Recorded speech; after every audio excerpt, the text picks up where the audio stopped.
Vamos então, gente, de Joyce Hasselman analisando como será o destino da família. Corte que tá bombando lá no DCM. Vamos ver juntos aqui pra gente poder seguir. E, gente, sobre o Eduardo Moreira, independente do comentário que eu fiz aqui sobre ele se candidatar ou não, gosto muito dele, gosto muito do ICL, entendo as críticas que a galera faz, mas é isso. Vamos lá. E aí, Joyce, para a gente começar a encaminhar o nosso papo, a gente que passou pelos personagens, né? Falou de Zambelli, falou de Bolsonaro em especial, a gente não pode deixar de falar. Você chegou a permear ali a Michelle, você disse que ela é o contrário disso tudo, eu até fico curioso, queria saber o que é que está nas entranhas dessa Michelle, que todo mundo fala, mas fica só na sugestividade. Se a gente tiver mais informações, isso ajuda, porque eu penso que a Michelle, como candidata, ela não sobrevive ao escrutínio, né? Ela perde. Não sobrevive ao escrutínio da vida, né? Sem contar a família ali, que a gente vê que dá uma boa página policial longa, né? Bom, sim. E os filhos do Bolsonaro? Joyce, Bolsonaro está de tornozeleira, prisão domiciliar. O Eduardo está no degredo. Qual o futuro, qual o destino dos filhos de Bolsonaro? Bom, vamos começar pela Michelle, então. A Michelle, gente, se eu pudesse cometer algumas inconfidências, seria interessante, mas é muita baixaria, assim, algumas frases que eu ouvi dela, e, assim, eu não tenho coragem de repetir. Mas ela é uma mulher absolutamente fútil mesmo, fútil. Tudo que você pode imaginar de fútil. Malu, te pedi um favor, tá? Se mandar Pix, diga o valor no chat aqui, só pra gente fazer as continhas. Obrigado, querida. Utilidade de uma mulher que não tem dignidade, de uma mulher pequena, de uma mulher que não tem nenhum tipo de intelectualidade. Se espremer, vira a Michelle de ponta cabeça, espreme, não sai um livro. Não sai um. Não tem um livro ali. Não tem jeito. Nunca lê um livro, né? O máximo gibi, pela capacidade intelectual que ela tem, né?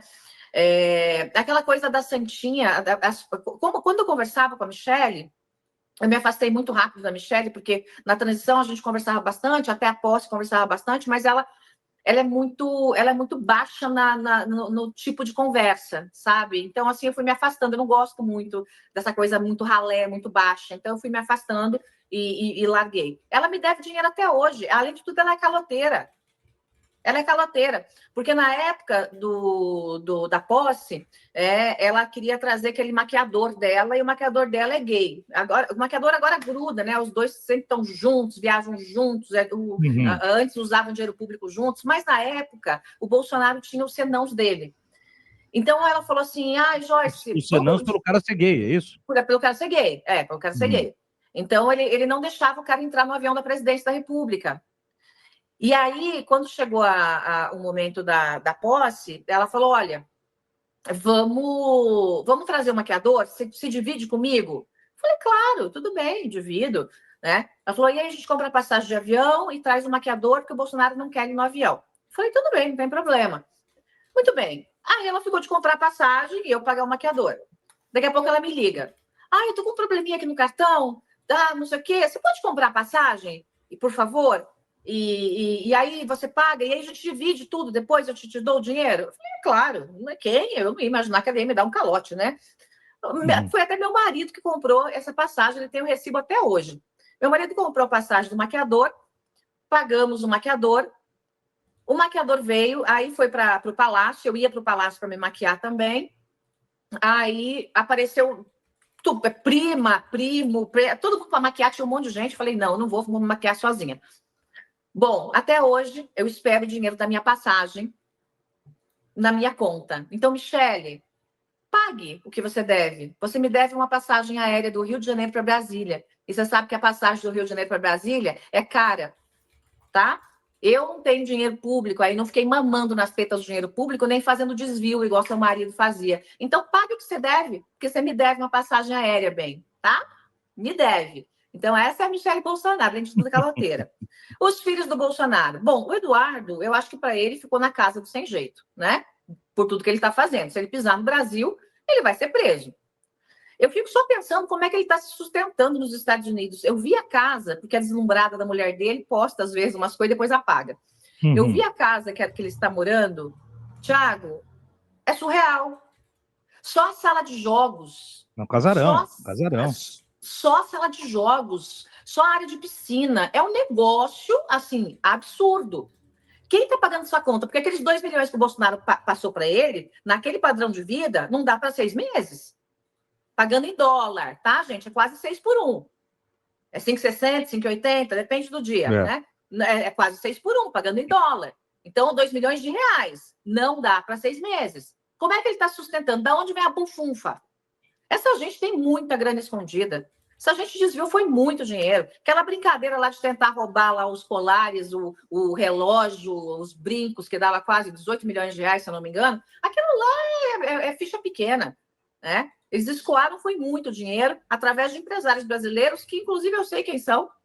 Não posso falar, porque senão eu me lasco, né? Ganho um processo, né? Mas eu sei quem são os empresários e os construtores nessa área de construção civil que faziam essa lavagem de dinheiro e mandavam dinheiro para fora para o Bolsonaro. Então, eles têm muita grana. Então, se o Eduardo vai ficar nos Estados Unidos, né? Como é que ele vai se manter? Aí eu já não sei. Porque emprego só se for de novo de hambúrguer, né? Porque qualificação, ele é meramente um escrivão de polícia. Né? Vai fazer o quê nos Estados Unidos, né? E em relação ao Flávio Bolsonaro... Ó, a nossa querida Xanda tá dizendo aqui, ó, 150 leva os nossos livros, tá? Nossa querida Malu Fázio vai fazer um Pix de 50. Vamos lá, gente, precisamos muito da ajuda de vocês financeira para manter esse projeto em pé, como eu acabei de falar. E vamos ver os absurdos de Joyce Hasselman. E esse é mais esperto. O Flávio é o espertão da família.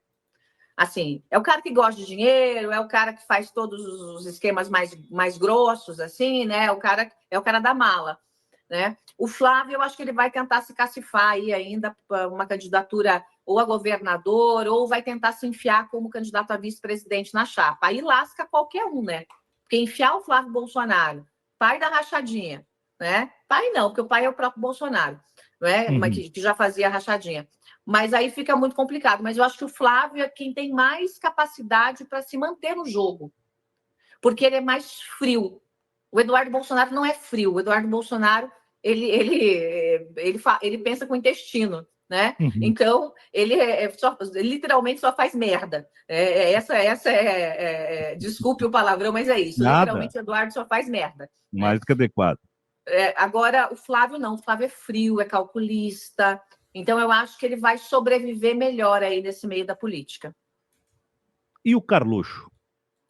Carluxo, poxa vida, o Carluxo vai para Santa Catarina, né? Tá fazendo uma jogada Obrigado, boa, Laigon. Porque Santa Catarina é um estado 70% bolsonarista.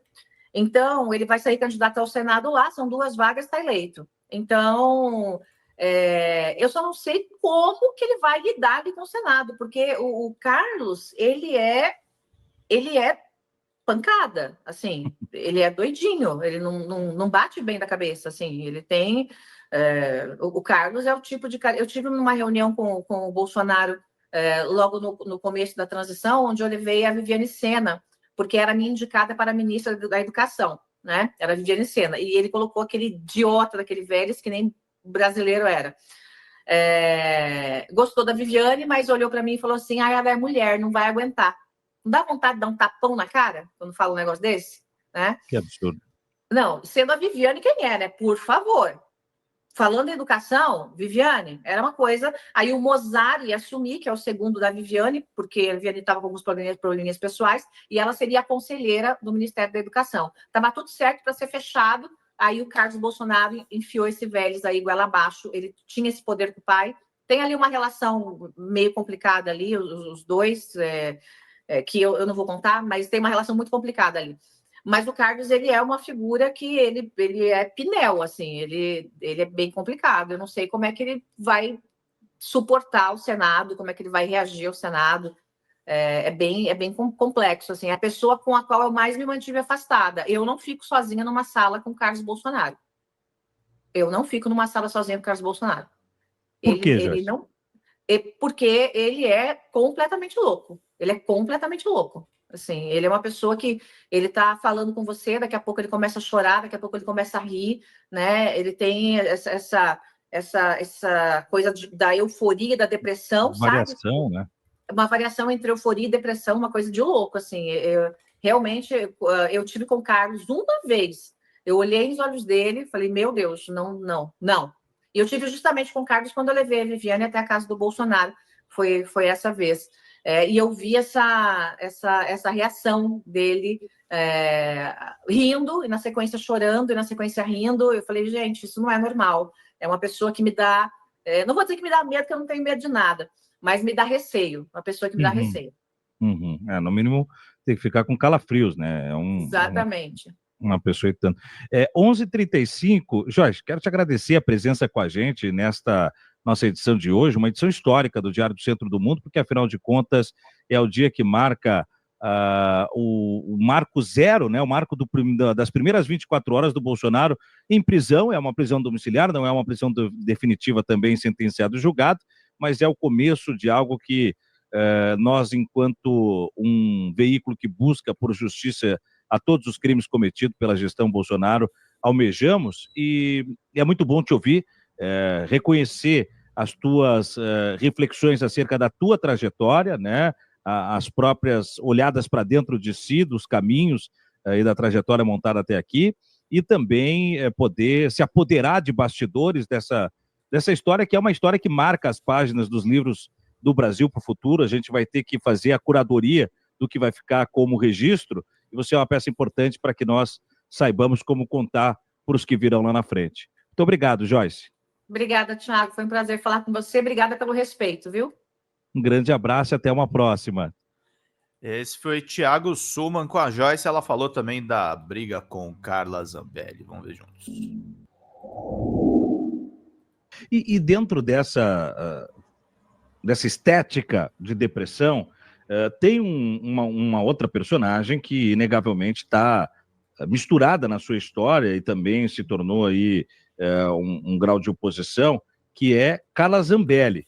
Queria que você contasse um pouco mais para a gente como é que você vê hoje a prisão de Carla Zambelli e o que você tem trazido também, Joyce. Você tem ocupado espaços em que traz, inclusive, os bastidores de Carla Zambelli para sua alçada a esse ápice de poder que hoje aí está em cárcere lá na Itália. A Carla Zambelli, ela é uma das figuras mais sui generis, assim, que eu conheci. Ela é uma atriz perfeita, ela se encaixa em qualquer papel, ela se encaixa na mulher aguerrida que está em cima do caminhão, gritando nas ruas, barará. Ela se encaixa na coitadinha que chora porque não tem dinheiro para pagar a escola do filho. Ela se encaixa naquela mulher capacho que gruda no Bolsonaro e só falta tomar uns tapas na cara e continua lá, né? Os tapas na cara morais ela tomou, os tapas na cara moral ela tomou, né? Mas se encaixa naquilo, se encaixa na mulher perigosíssima que sai com uma arma em punho, né? Numa tentativa de assassinato, porque aquilo foi uma tentativa de assassinato, né? Em plenos Jardins, em São Paulo. Então a Carla, e eu demorei um pouco para ver isso, mas também não foi tanto assim. A Carla é essa psicopata, ela faz tudo e ela não tem remorso de nada. Então, a prisão dela, né, está muito certo o ministro Gilmar Mendes, quando ele pede para agregar ao processo de extradição o processo em que ela sai armada, né, em São Paulo, e que ela já está condenada, tá lá com o Cássio Nunes, né, em vistas do processo, mas já tem maioria no Supremo por condenação. Então, ele está certíssimo, porque ela é uma pessoa de alta periculosidade, ela é capaz de qualquer coisa mesmo. E isso eu descobri, lamentavelmente, eu também fui uma das vítimas, né, da sanha louca da Carla Zambelli. Uma vez, eu até vou confidenciar aqui, uma vez a gente, assim, as turras, né, nós duas, ela me atacando muito, e eu nem atacava ela, mas me defendia, eu deixava ela falando sozinha, latindo sozinha. E ela viajou e me trouxe uma caixa de chocolates. Eu tinha certeza que aquela caixa estava envenenada. Eu joguei no lixo. Eu não tive coragem de tocar naqueles chocolates. Ela chegou assim com um olhar de assim, era uma coisa como se fosse monstruoso, um olhar meio fechado, assim, sabe, uma coisa, e falou assim: olha, eu lembrei de você, e me deu a caixa de chocolates. Aquilo me deu assim um ruim, uma sensação ruim. Eu falei: essa mulher envenenou essa caixa de chocolates. E eu joguei fora. Tamanho não é temor, porque eu não tinha medo dela, mas eu sabia quem ela era, eu sabia o que ela podia fazer. Então, ela seria capaz, sim, de envenenar os chocolates para fazer com que eu ficasse adoecida ou até morresse. Então, eu não... Assim, a Carla é isso, sabe? Ela é essa pessoa. Ela é a pessoa que usa de outras pessoas para conseguir informação. Ela é a pessoa que até pegou mal, né? Porque um monte de gente fez uns cortes meio sem lógica, assim, sem a informação completa, dizendo que, quando eu disse que ela passava o rodo aí nos delegados da Polícia Federal para conseguir informação da Lava Jato, até me penitencio por ter falado, não devia ter falado, mas é a pura verdade. Mas ela fazia isso para conseguir informação privilegiada. Então, ela é capaz de qualquer coisa, né? Ela tem esse instinto predador, e ela veste qualquer personagem para conseguir o que ela quer, né? E também se acha acima do bem e do mal, tanto é que entrou no sistema do CNJ, né, gente? Isso não é brincadeira. Você não está entrando no sistema do seu filhinho para você, se quebrando a senha do seu filho para ver se ele está vendo bobagem na internet. Você está entrando no sistema do CNJ, pelo amor de Deus. Olha o tamanho da loucura, da psicopatia, e achando que não ia ser pega por isso, que não fez nada, né? Abraçada com o Walter Delgatti para cima e para baixo, dizendo que mal conhecia o Walter Delgatti, né? Então, a gente tem crimes que são crimes gravíssimos, por isso que eu digo, ela é de alta periculosidade, ela tem que ficar atrás das grades, ela não pode ficar em liberdade, porque ela é capaz de qualquer coisa. Eu fiz uma brincadeira com um amigo meu, porque eu morava bem pertinho de onde aconteceu aquela história com ela, com a arma e tal. Eu morava na Lorena, ali nos Jardins. E eu falei, olha, se eu estivesse passando por ali, eu não estava aqui para contar a história. E essa brincadeira tem todo um fundo de verdade, porque se eu estivesse ali, eu teria levado um tiro. Eu tenho certeza disso. Porque se tivesse oportunidade, Carla Zambelli te mataria, Joyce? Eu tenho toda certeza. Eu tenho toda certeza. Eu não tenho a menor dúvida disso. Não tenho a menor dúvida disso, né? Se ela quase matou um desconhecido que ela nunca tinha visto na vida, correu atrás com arma, teve que ser contida, imagina comigo, né? Que ela se transformou, se transformou em arqui-inimiga, porque eu não fiz absolutamente nada. Nada. Ela simplesmente, por conta de uma bobagem, porque eu saí candidata a deputada. Não, eu ia sair candidata ao Senado, porque o Bolsonaro pediu para eu ser candidata ao Senado. E o Olímpio tinha lançado a candidatura ao Senado, o Bolsonaro me disse, olha, o Olímpio está fazendo um balão de ensaio, ele vai sair depois candidato a deputado federal. Fica tranquila, você vem ao Senado. Tudo bem. Só que o Olímpio foi crescendo. Foi crescendo, a candidatura dele pegou, né, no tranco e foi. E aí ficou aquela coisa meio desagradável, né? Poxa, vai sair os dois, não vai e tal. Até que o Bolsonaro me liga e diz, eu sei que não é o que você quer e tal, que você acha a Câmara, que eu achava que a Câmara tinha um bando de idiotas, na verdade. Eu já tinha falado para ele, falei, ai não, pelo amor de Deus, a qualidade intelectual é muito pequena na Câmara. Aí ele falou assim, pô, topa para a Câmara, tal. Eu falei, tá bom, né? Vamos lá, não é o que eu quero, mas eu topei. E a Carla, candidata a deputada federal também. E foi por isso que eu conheci a Carla de verdade, porque ela começou a se mostrar com medo de perder a eleição. E eu disse para ela, falei, fica tranquila, porque os institutos de pesquisa já mostram que eu vou ter mais de 300 mil votos. Eu vou fazer minha cadeira. Então, eu vou te ajudar pelo quociente eleitoral. Eu vou te ajudar. E ela enlouqueceu, você vai tirar minha cadeira e não sei o quê. A mãe dela me ligando, fazendo ameaças, a mãe dela. A mãe da Carla? A mãe da Carla me ligando, né? Dizendo que a Carla... Porque a Carla, ela saiu candidata porque ela não tinha para onde ir, ela precisava de dinheiro.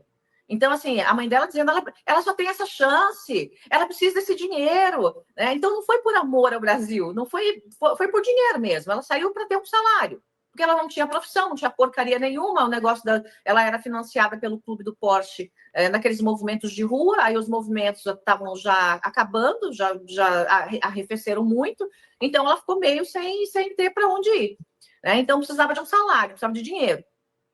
E aí eu conheci o monstro, que é a Carla Zambelli, começou a me atacar muito, juntar, né, as pessoas nas ruas para me atacar muito nas redes sociais. E aí eu fui conhecendo, e assim, é como se as escadas dos olhos fossem caindo, né? Eu fui enxergando quem era aquela pessoa que convivia comigo, que estava na minha casa, que dormia na minha casa, que usava as minhas roupas.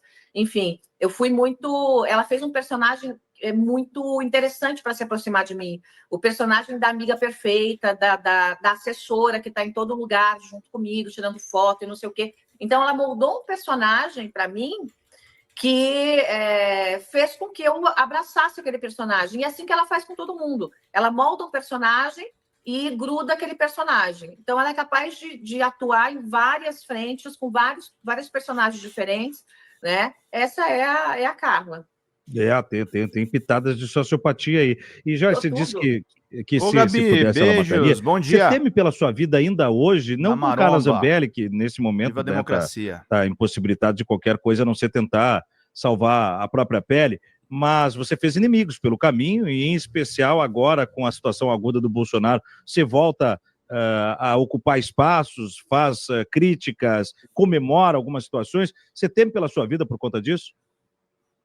Olha, eu já passei por momentos muito duros, né, em que eu fui ameaçada de morte, ameaçada de estupro, os meus filhos ameaçados de morte, minha filha teve que mudar o sobrenome para entrar na universidade, para não ter ligação comigo, meu filho teve que ser tirado de São Paulo e morar no interior de uma cidade com o pai. Então, eu passei por Gabi, muitos... obrigado. Eu andava escoltada, não era escoltada com uma pessoa, andava escoltada com um batalhão, né, porque a BIM me perseguia, isso depois foi para os jornais. Né? Eu sofri uma agressão dentro do meu apartamento. Então, assim, eu passei por várias coisas e não é que eu não tive medo, assim, porque é lógico que eu tenho filhos, né? Então a gente pensa muito nisso. Poxa vida, se acontecer alguma coisa comigo, o que vai ser dos meus filhos? Né? Eu preciso terminar de criá-los, eu preciso terminar de prepará-los para a vida. Mas eu nunca tive aquele medo, assim de morrer. Eu sou muito corajosa, eu não tenho medo de nada. Essa coragem até é uma coragem que me atrapalha, porque eu tenho muita coragem. Então, se alguém me chamar para briga, eu estou indo. Eu não tenho medo de ninguém. Então, eu não temo pela minha vida, não. Eu não temo. Meus filhos estão protegidos, né? Meu marido está protegido. Lógico que eu tenho sempre alguém que me acompanha, eu tenho segurança que me acompanha sempre, aonde eu vou, até para evitar coisas pequenas, né? Coisas menores, porque algum bolsonarista louco aí me atacar no meio do caminho, eu ter que agredir alguém, eu não vou fazer isso, né? Então, eu tenho lá um segurança que anda comigo sempre. E toco minha vida normal. Eu acho que, assim, eu fui muito alvo desse bolsonarismo, né, em todos os sentidos. Agora a coisa arrefeceu um pouco. Depois, agora com a prisão do Bolsonaro, esquentou de novo, né? O pessoal tá me massacrando nas redes como se eu tivesse prendido o Bolsonaro. Não fui eu, gente, foi Alexandre de Moraes que mandou, mas eu concordo, só para dizer. Então pode continuar batendo, não tem problema, não. Pode continuar batendo, que meu couro é duro. Mas hoje eu estou mais tranquila, sabe? Eu já tive, não vou dizer medo, eu tive quase a certeza que eles iam tentar me matar de alguma forma. E tentaram, né? É verdade, quando me né, agrediram Psico? no meu apartamento, foi uma tentativa de Olha, homicídio Elane, ali, querida! né? Uma membresia só, gente. Foi uma coisa brutal, assim. Fala, pessoal da Folha Democrata, que é Pedro Zambarda, editor do canal, falar um pouquinho a respeito da necessidade de vocês financiarem a Folha Democrata, gente. A Folha Democrata é financiada através de um Pix chamado Folha Democrata, é o endereço do Pix, né? folhademocrata@gmail.com. Nós precisamos do nosso jornalismo financiado por vocês que são do nosso público, porque nós passamos vários perrengues aqui com o YouTube, vocês sabem muito bem. E mesmo assim, graças a essa comunidade muito unida, a gente conseguiu fazer lives históricas, acompanhar praticamente ao vivo a campanha do Guilherme Boulos, trazer informações exclusivas a respeito de Gustavo Gayer, de Olavo de Carvalho, de todos os bolsonaristas, combater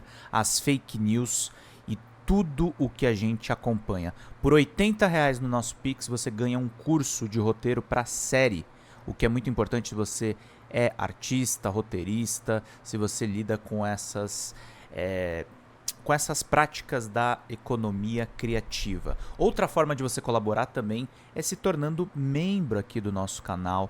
Isso é muito importante para você fazer as suas atividades por aqui, porque você tem acesso a vídeos exclusivos e nós temos um curso de jornalismo básico para você poder acompanhar a partir de R$5, que é ministrado por mim. A gente tem aí quase uma dezena de aulas e muito conteúdo para você poder acompanhar. Meus caros, minhas caras, financiem o jornalismo independente, financiem o jornalismo que se posiciona à esquerda, financiem o jornalismo na internet, que traz informações confiáveis, checadas, que cruza informações e que trata você, que é o nosso público, de uma maneira muito séria. Vida longa e próspera, gente. Cuidem dos seus. Até mais. Tchau, tchau.